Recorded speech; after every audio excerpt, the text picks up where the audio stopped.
একলব্যকে হসপিটালে মারতে এসে রাঙার হাতে ধরা পড়ল ছদ্মবেশী আহেরি।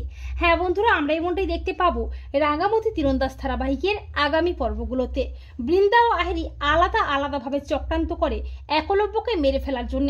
বৃন্দা উৎপলকে একটা বিষাক্ত ইঞ্জেকশনের সিরিঞ্জ দেয়, যেটা একলব্যের শরীরে গেলে একলব্য তক্ষুনি একেবারে শেষ হয়ে যাবে।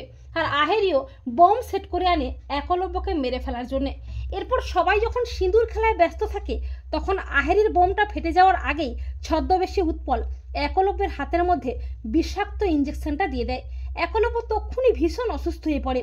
রাঙা বুঝতে পারে না হঠাৎ তার উড়ানবাবুর কি হলো। রাঙা পাগলের মতো হয়ে যায়।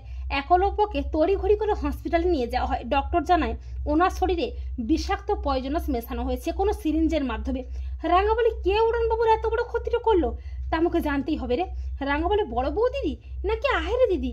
যে উড়ানবাবুকে মেরে ফেলতে চেয়েছে সে আবারও আসবে এই হসপিটালটাতে। এই বলে রাঙা হসপিটালের কেবিনের বাইরে ওত পেতে থাকে।